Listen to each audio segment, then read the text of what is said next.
Rien ne bougeait, sinon le vent d'automne qui glissait entre les arbres. Cette nuit-là, dans une petite chapelle de bois perdue en Pennsylvanie, un homme s'agenouilla devant la statue de la Vierge Marie comme il l'avait fait des centaines de fois. Pourtant, cette fois-ci, quelque chose changea. Au moment où ses genoux touchèrent le sol de pierre glacée, un frisson traversa son esprit. Un nom. Une mélodie. Puis une voix qu'il n'avait pas entendue depuis 20 ans. « Papa, tu m'as retrouvé. » Les larmes jaillirent avant même qu'il comprenne pourquoi. Pendant 2 décennies, Michael Turner avait vécu sans passé, sans souvenir, sans racines. Et cette nuit-là, sous le regard bienveillant de Notre-Dame, sa mémoire ensevelie revint à la vie.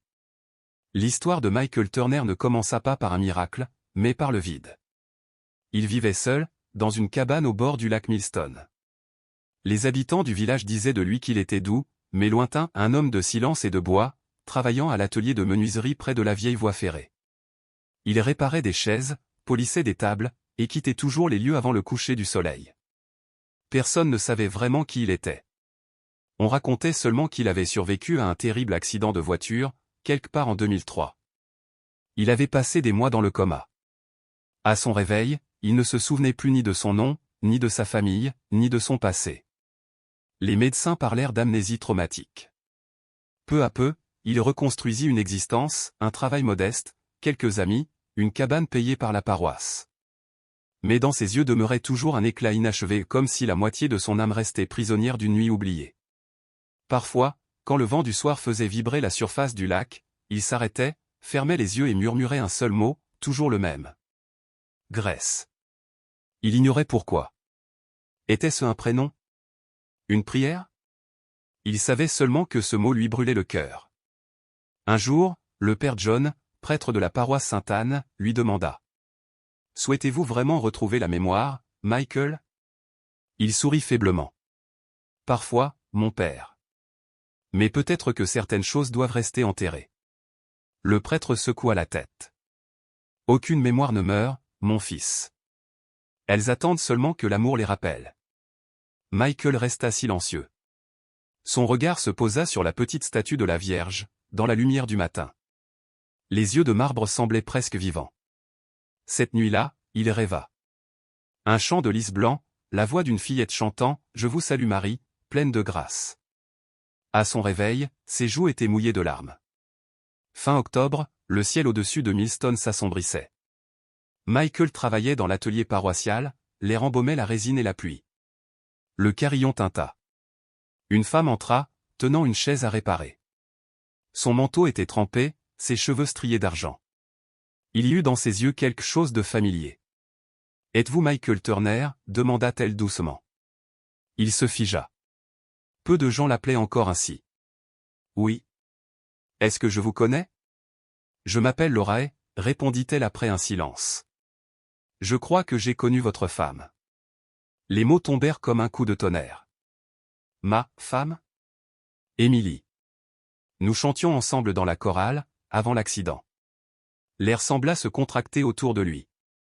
Le mot « femme » ne signifiait plus rien pour lui depuis des années, juste un vide. Maintenant, il avait un nom. Émilie. Laura posa la chaise sur l'établi. Elle aimait le chêne. Elle disait que son mari savait donner à chaque morceau de bois une éternité. Une image fulgura dans la tête de Michael, le rire d'une femme, la lumière du soleil sur des mains couvertes de sueur. Puis le néant. « Vous devez faire erreur, je ne me souviens pas de ça, » balbutia-t-il. « Je sais. J'ai entendu parler de l'accident, » répondit Laura. « La route 16, le pont, la tempête. Ils ont dit que votre voiture était tombée à la rivière. Émilie n'a pas survécu. Et, votre fille n'a jamais été retrouvée. » Un mot fit éclater quelque chose en lui, « fille ». Une douleur jaillit, suivie d'un murmure instinctif. « Grèce. » Laura sursauta. « Vous souvenez-vous de son nom ?»« Je ne sais pas, il est sorti tout seul. » Des larmes brillèrent dans les yeux de Laura. « Grace Turner. 5 ans. » Le tonnerre roula au loin. Dans l'atelier, le silence était sacré. « Michael, » dit-elle en posant la main sur son bras, « peut-être que Dieu essaie de vous dire quelque chose. » Mais lui tremblait. La peur s'insinuait à nouveau non pas celle de mourir, mais celle de se souvenir. Cette nuit-là, la pluie tomba sans répit. Le vent hurlait autour de la cabane. Michael, assis près du feu, tournait entre ses doigts une petite croix de bois qu'il avait sculptée jadis. Au dos, 2 lettres gravées, GT. Il caressa les initiales, la gorge serrée. Grace Turner. Un éclair illumina la pièce. Le visage de la statue de la Vierge, celle qu'il restaurait pour l'église, sembla briller d'une douceur humaine. Il cligna des yeux. Simple illusion. Vers minuit, il s'endormit enfin, bercé par le murmure de la pluie. Et il rêva. Un jardin immense, baigné de soleil. Des lys oscillant dans la brise. Et le rire d'une enfant. Il la vit bientôt, une fillette en robe blanche, agenouillée devant une statue de la Vierge, disposant des fleurs à ses pieds. Grace, souffla-t-il. La petite se retourna lentement, comme si elle l'attendait depuis toujours. Je vous salue Marie, pleine de grâce, chanta-t-elle d'une voix claire. Le vent reprit la prière, la multipliant à l'infini. Michael s'effondra à genoux. Ne pars pas, je t'en supplie. Elle sourit tristement, désigna la statue et murmura. Elle se souvient de ce que tu as oublié. La lumière l'enveloppa. Michael se réveilla en sursaut. 3h15. Le tonnerre s'était tu. Sur le rebord de la fenêtre, une goutte brillait sur la joue de la Vierge. Il toucha. C'était tiède. Une image le transperça, une voiture, un fleuve, la petite main de sa fille dans la sienne. Puis le noir. Il s'écroula, haletant. Grace, mon Dieu, qu'ai-je fait? Le matin suivant, la brume recouvrait le lac. Michael n'avait pas dormi. Quand on frappa à la porte, il sursauta. Laura était là, tenant un vieux dossier de cuir. Sur la table, elle déposa des photos jaunies, des coupures de journaux, et un ruban rose. C'était à elle, dit-elle doucement. À Grace. Le ruban semblait presque vivant entre ses doigts tremblants. Émilie m'avait confié ses souvenirs avant l'accident, continua Laura.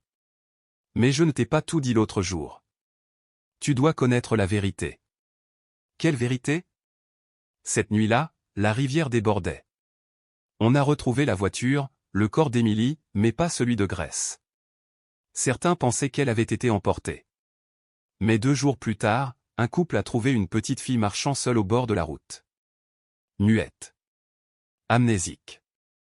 Quand la police a voulu enquêter, elle avait déjà été adoptée par une famille catholique, à Pittsburgh. Michael pâlit. Tu crois que... Je crois que c'était elle, répondit Laura. Il se leva brusquement, la chaise basculant derrière lui. Impossible. Elle aurait 25 ans aujourd'hui. Oui. Une infirmière, d'après ce qu'on m'a dit. Elle s'appelle Grace Miller. Et elle porte une croix d'argent, celle de sa mère. Michael resta muet. Ses yeux se tournèrent vers la statue de la Vierge posée sur l'étagère. Elle se souvient de ce que j'ai oublié, murmura-t-il. Laura fronça les sourcils. Que as-tu dit? Quelque chose que Grace m'a dit. Ou un rêve. Je ne sais plus. Peut-être que ce n'était pas un rêve, répondit-elle doucement. Ils restèrent là, silencieux, tandis que dehors, la brume se dissipait. Un rayon de soleil traversa la fenêtre et illumina la croix sur la table. Pour la première fois depuis 20 ans, Michael osa croire que les miracles existaient encore.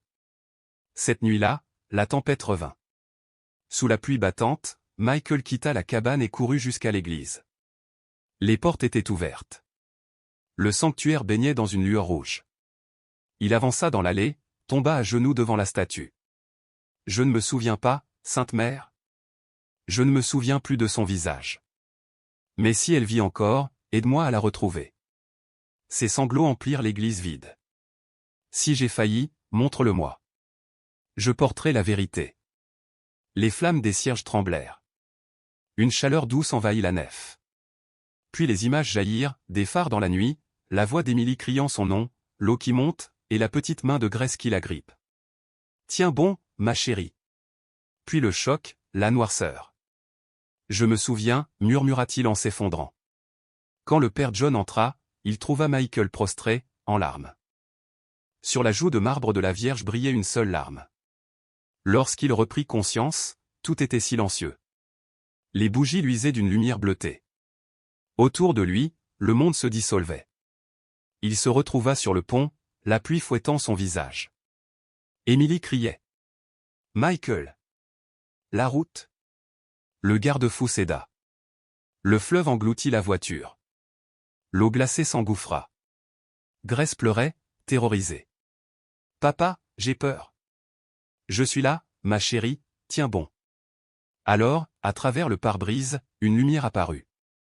Dans la rivière, une femme se tenait debout. Ses vêtements flottaient sans couler. La Vierge Marie. Ses mains tendues vers eux, sa voix douce. « Tu dois la laisser partir, Michael. Je veillerai sur elle. Non, je t'en supplie. Tu ne la perds pas. Tu la rends à la vie. » Dans un sanglot, il détacha la ceinture de sa fille. « Nage, ma chérie. » Vers la lumière. Une vague les sépara. Il vit l'enfant monter vers la figure lumineuse, puis tout s'effaça. 20 ans plus tard, agenouillé au même endroit, Michael murmura. « Elle n'a pas coulé. Elle a été portée. » La flamme du cierge vacilla, puis se figea. Le lendemain, le père John le trouva endormi sur un banc. À son réveil, Michael souffla d'une voix brisée. Elle était en vie. Elle l'a sauvée. Le prêtre hocha la tête. Alors c'est là que commence ta paix. Michael ferma les yeux. Non. Ma paix commencera quand je la retrouverai. Quelques heures plus tard, il était assis chez Laura. Elle tenait une feuille imprimée, un courriel venu d'un hôpital de Pittsburgh. Ils ont une infirmière nommée Grace Miller, adoptée il y a 20 ans. Pas de dossier de naissance. Et elle porte une croix d'argent qui appartenait à sa mère biologique. Michael sentit ses mains trembler. La croix d'Emily. Oui, murmura Laura. C'est bien la sienne. Ils se regardèrent en silence. Dehors, le ciel s'ouvrit. La lumière du matin se posa sur le ruban rose, sur la croix, sur les larmes qui coulaient encore sur le visage de Michael Turner, l'homme qui, après 20 ans d'ombre, venait enfin de retrouver la grâce. La grâce retrouvée. L'air était lourd de silence et d'incrédulité, un de ces silences rares, suspendus au bord du miracle. On eût dit que le monde retenait son souffle. Laura posa doucement sa main sur celle de Michael et murmura. « Tu devrais aller la voir. » Il resta un moment immobile, les yeux perdus dans la pluie qui glissait sur la vitre. Dans chaque goutte se reflétaient les années perdues, les anniversaires oubliés, les prières restées sans réponse. Pourtant, au fond de sa poitrine, il sentait une chaleur discrète, la même qu'il avait ressentie autrefois dans l'église, quand la lumière s'était ouverte devant lui. Cette nuit-là, il fit sa valise, presque en silence, et prit la route vers Pittsburgh. La route semblait sans fin, serpentant entre brouillard et phare lointain. À chaque virage, il murmurait la même prière.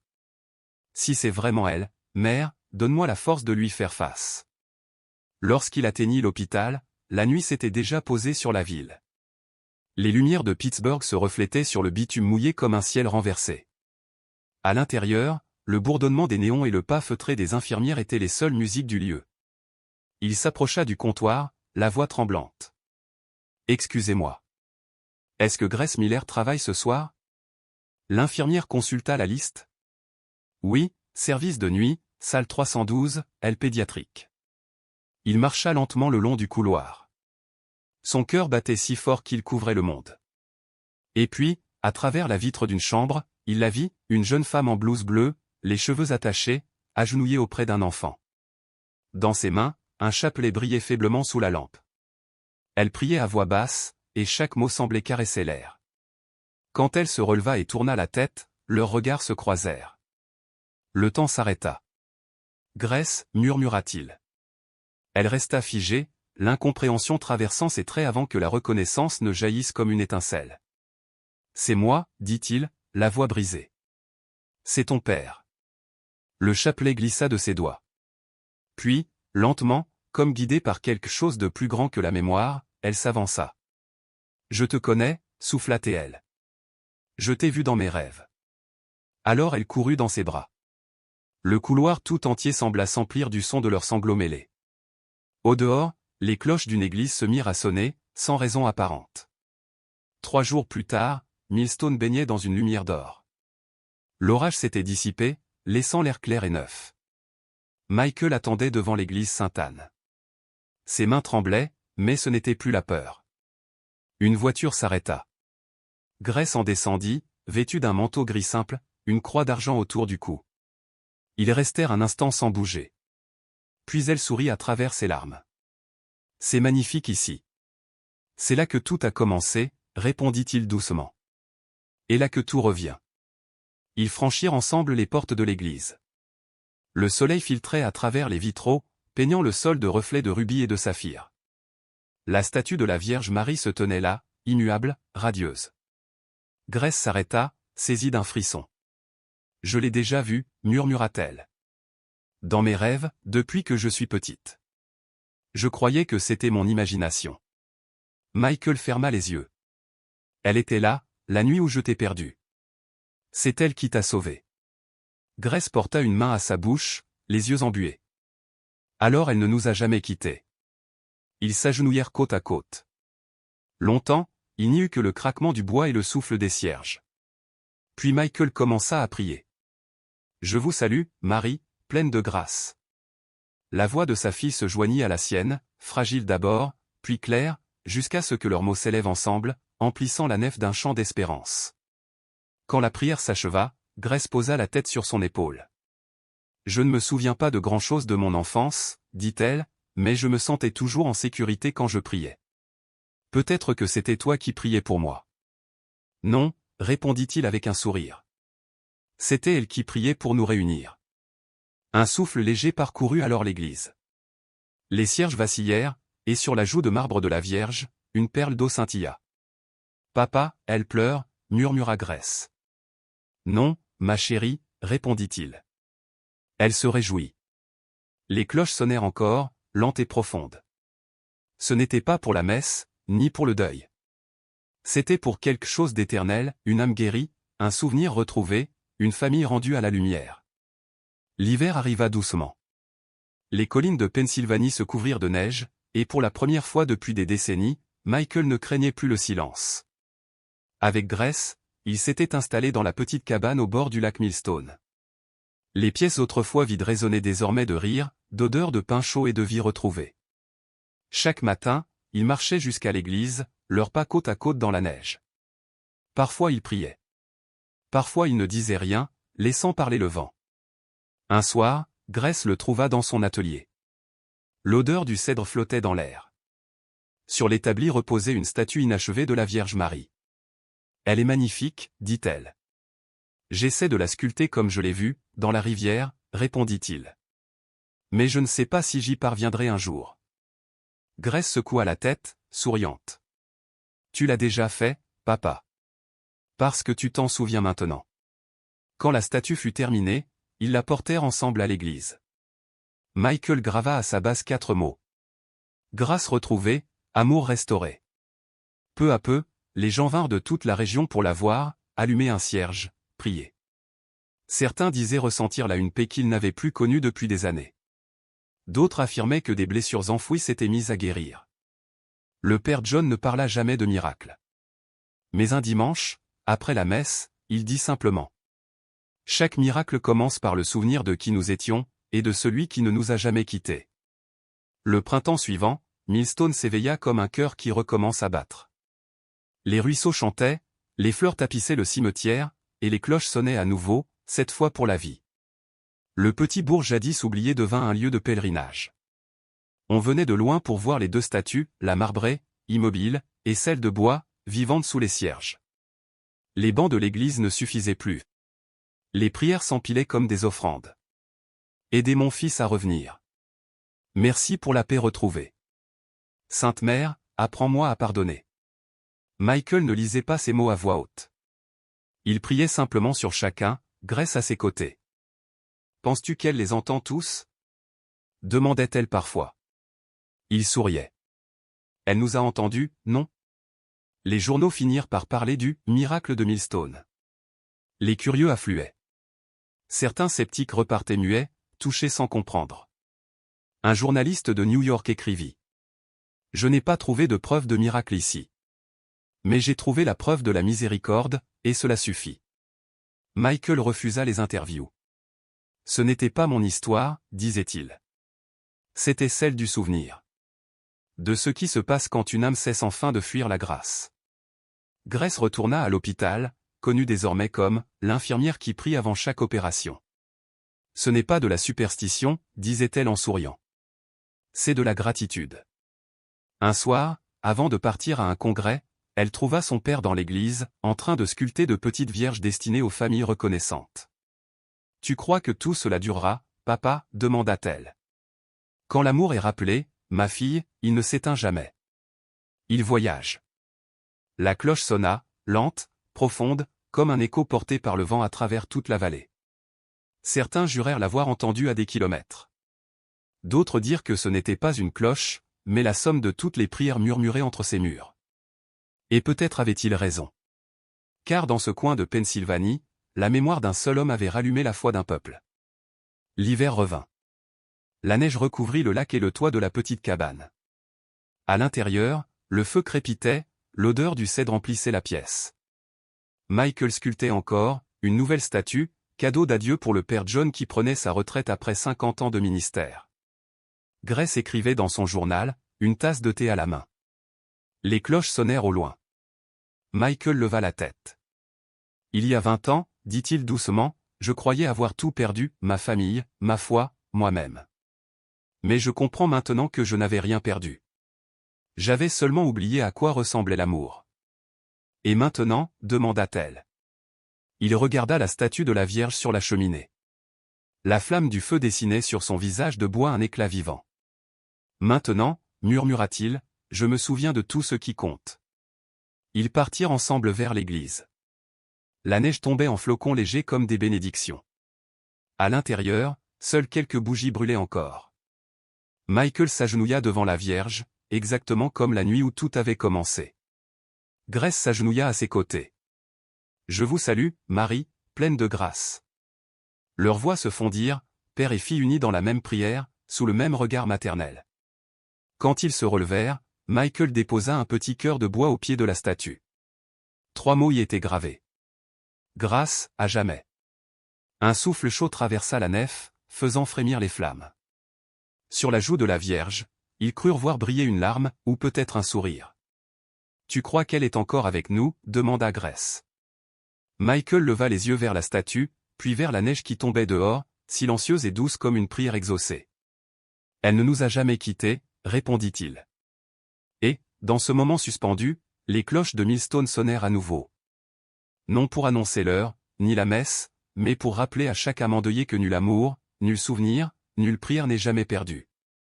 Car parfois, les miracles ne commencent pas avec le tonnerre ou les anges, mais avec un simple murmure et le courage de s'agenouiller.